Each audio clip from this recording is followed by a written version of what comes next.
I'll tell you what, even when you have a totalitarian government, when you have a socialist government, when you have a dictatorship, when laws are put in place, and look, even behind the Iron Curtain, under the Communism,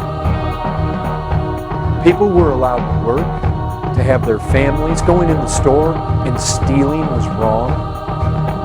Open prostitution was wrong.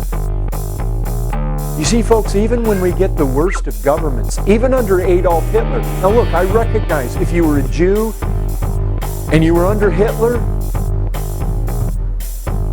things were done to you that weren't right.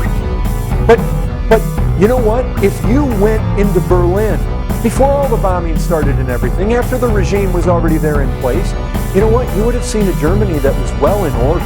There was law and order. People didn't just fly around on the wrong side of the street in their cars. There were laws. People weren't just looting and raiding everywhere. It wasn't like Nuevo Laredo. It wasn't like Somalia. Folks, I tell you what, you take government away and you got a place you don't want to be. And God instituted it, and God puts all those governments in place, and it works for our safety. I want you to tell me whether the foundations of this country, the United States of America, sound like they resonate with Romans 13, or whether they're actually entirely opposed to the spirit of Romans 13. Brethren, I'll tell you this.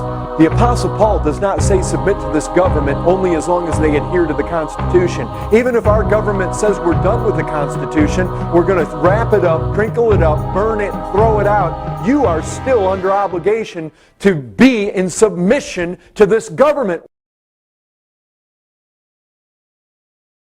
Here is the way the Protestant pastors of Matchburg stated their position in 1550 in the Confession of Matchburg. We will undertake to show that a Christian government may and should defend its subject against a higher authority which should try to compel the people to deny God's word and to practice idolatry." End quote.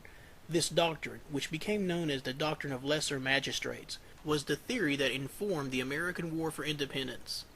The American War for Independence was a war between two established governments, the American colonial governments and the Continental Congress versus the British Crown. It was not a rebellion of private citizens. It was not some secular theory of revolution that guided the American patriots. The French tried that, and instead of freedom, they got the terror and Napoleon. It was this doctrine of lesser magistrates, not some anarchistic theory, that fostered the growth of freedom in the United States. When this continent was populated by Christian refugees from England, they came here to establish a free nation under God, a shining city on a hill, as John Winthrop put it, quoting the Bible. At first, they did not understand all the implications of their desire for freedom. Those implications had to be worked out over the next century and a half.